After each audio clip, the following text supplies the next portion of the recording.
Friends, how are you. कल के lecture में हम पढ़ रहे थे कि ऑर्गेनिक कंपाउंड जो हैं ये ज़्यादा तादाद में क्यों पाए जाते हैं। तो उसकी चार वजूहात थी। उसकी एक वजह कैटिनेशन, मेजर जो सबसे बड़ी अहम वजह थी तो वो हमने कल पढ़ी थी। इसकी दीगर जो वजूहात हैं वो हम आज पढ़ेंगे। तो कैटिनेशन क्या था? कार्बन एटम का दूसरे कार्बन एटम के साथ जुड़कर लंबी चेन या बड़े रिंग बनाने की सलाहियत जो है इसको कैटिनेशन कहते हैं। आज हम पढ़ेंगे आइसोमरिज्म। आइसोमरिज्म जो है ये भी ऑर्गेनिक कंपाउंड के बहुत ज़्यादा तादाद में पाए जाने की एक अहम वजह है। तो हम देखते हैं कि ऑर्गेनिक कंपाउंड जो हैं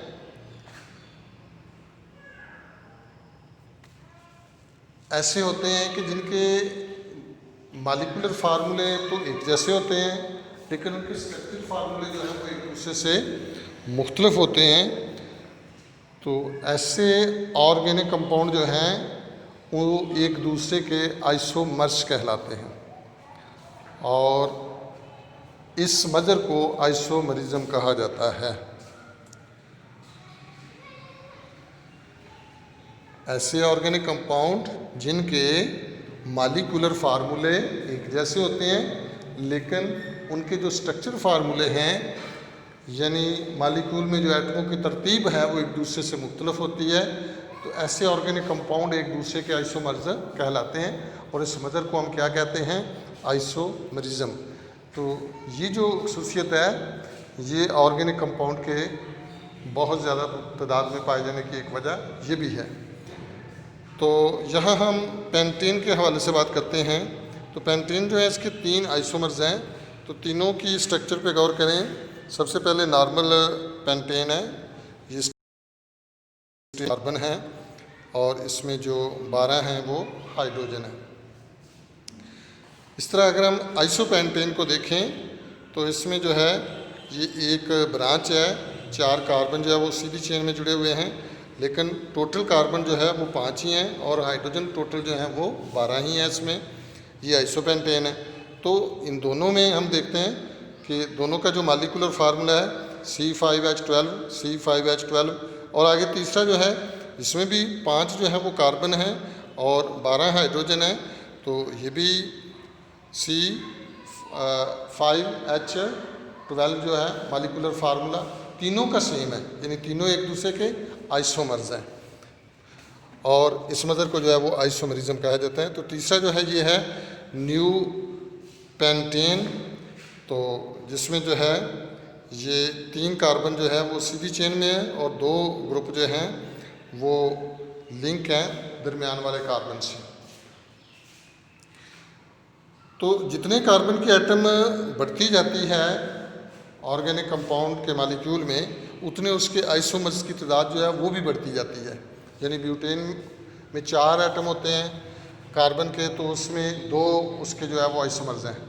पेंटेन में 5 है तो उसके 3 हो गए। तो एटम की तादाद, कार्बन के एटम की तादाद बढ़ने से आइसोमर्स की तादाद भी बढ़ रही है।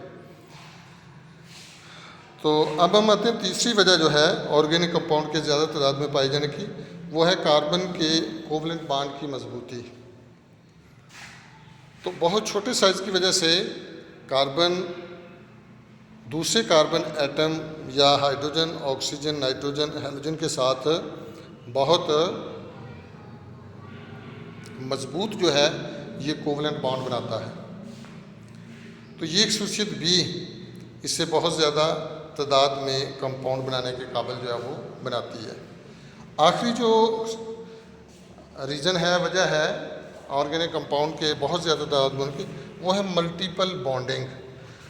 तो मल्टीपल बॉन्डिंग यानी कि मुख्तलिफ किस्म के जो है वो बॉन्ड, 2 कार्बन एटम जो हैं उनके दरमियान सिंगल बॉन्ड भी हो सकता है। 2 कार्बन के एटम जब सिंगल बॉन्ड होगा तो वो इथेन बनेगा और उसका फार्मूला होगा H3C single bond CH3।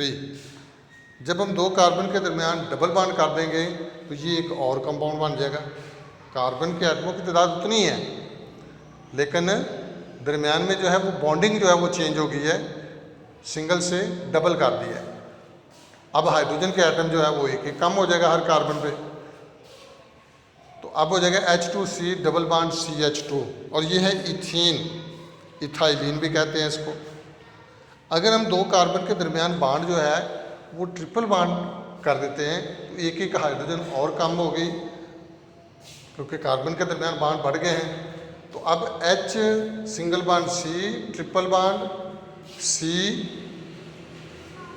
Single bond H, तो ये इसकी जो है वो स्ट्रक्चर बन जाएगी H2C2। तो ये है एसिटिलीन इथीन, इथाइन भी इसको कहते हैं। तो अपनी टेट्रा वैलेंसी को मुकम्मल करने के लिए कार्बन जो है ये मल्टीपल बॉन्ड बना सकता है, यानी डबल भी बना सकता है, ट्रिपल भी, सिंगल भी। तो इस वजह से भी कंपाउंड की तादाद में इजाफा जो है वो मुमकिन होता है। तो उसकी मिसाल वही दी है जो अभी मैंने आपको बताया था कि इथेन, इथीन और इथाइन, तो ये तीन कंपाउंड जो हैं दो कार्बन के दरमियान बॉन्डिंग से बनते हैं। इथीन में दो कार्बन एटम जो है, इथेन में दो कार्बन एटम सिंगल बॉन्ड से जुड़े होते हैं, इथाइलिन में डबल बॉन्ड के ज़रिए से ये आपस में जुड़े होते हैं, और एसिटिलीन में दो कार्बन एटम जो हैं वो ट्रिपल बॉन्ड के ज़रिए से जुड़े होते हैं। तो ये थी ऑर्गेनिक कंपाउंड के बहुत ज़्यादा तादाद में पाए जाने की वजूहात। तो ये अब हमारा जो क्वेश्चन है ये मुकम्मल हो गया है। तो आज का हमारा लेक्चर इतना ही है। अल्लाह हाफिज़।